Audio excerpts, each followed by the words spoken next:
Well, it's time to send this thing off.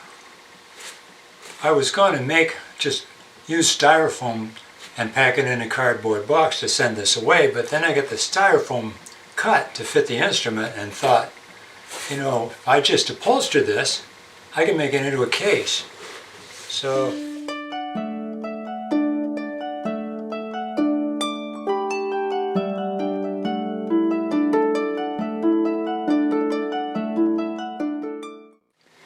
the case is kind of a layer cake. As I'm gluing the layers together, I'm adding the lining. But the cloth I have here is thick enough so that I have to compensate to get a good glue joint. Basically route out around the edges. How am I going to do that? Here we have the seldom used, but occasionally very handy, Wagner safety planer.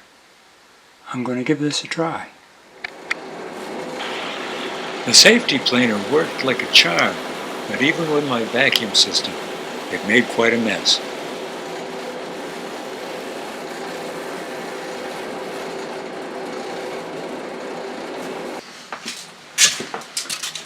And back again, I'll line up this corner and that edge. I've got contact cement on the surfaces, so when I press them down, they're going to stick. I like it.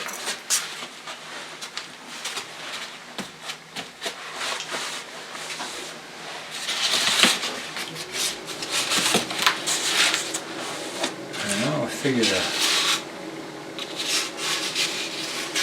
cut for this one.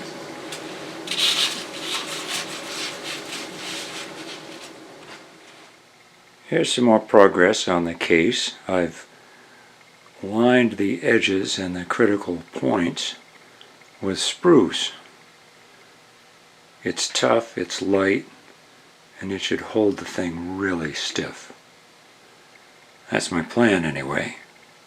So the next thing to do is put the velvet to that horizontal surface and then do the little vertical surfaces.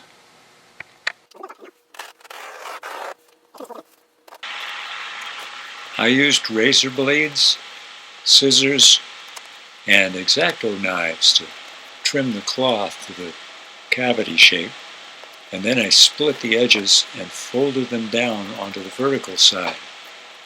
There was contact cement on all the surfaces, so they stuck nicely.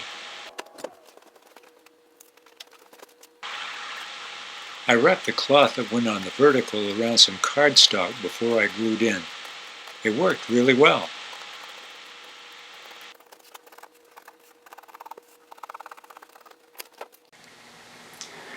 Well, here it is. All that's left is the lid and the skin. There's a couple of pockets for putting extra stuff in.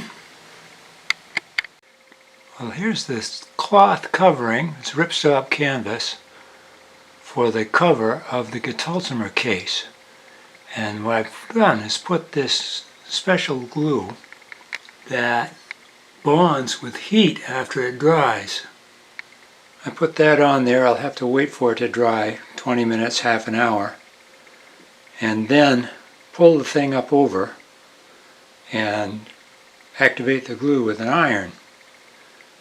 The case has been fit, sewed, and got Velcro tabs and handles are all ready to go. So once the skin is attached to the core, it's done. And here's the core waiting for its glue to dry. Here's the case.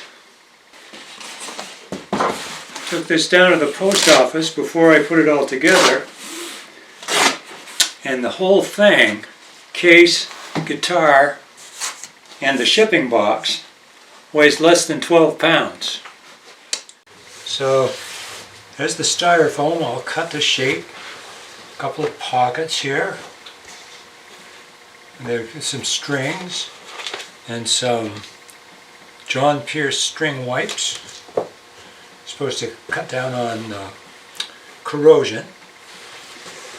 And here's the Guitulcimer.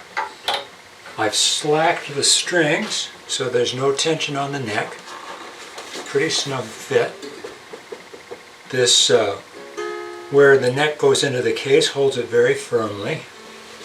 It's a little bit of a cavity cut here so there won't be any pressure on the bridge. I was going to use zippers, but then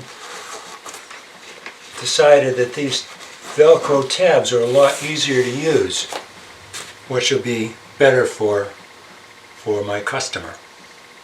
So, I could just put a stamp on it and send it like this, but I have a friend who sells guitars, and he gave me a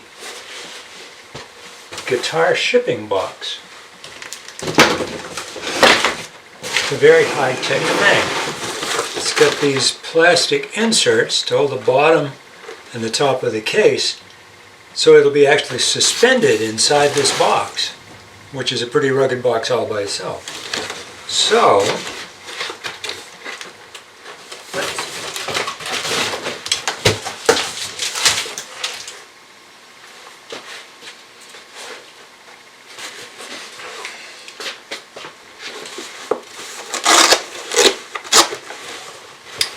well, here's the guitar in the case, ready to go.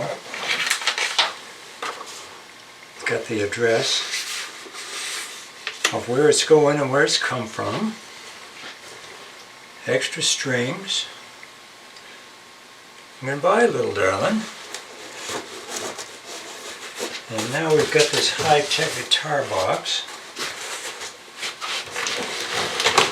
with this space-age packing.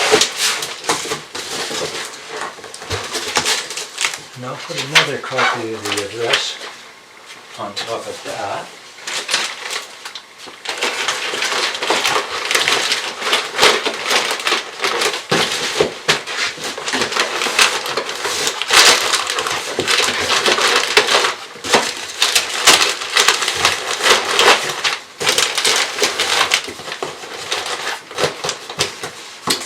And I think I'll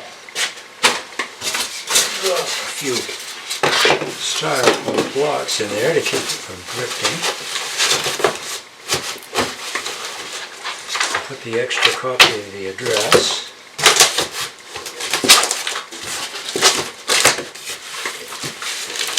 And the packing tape.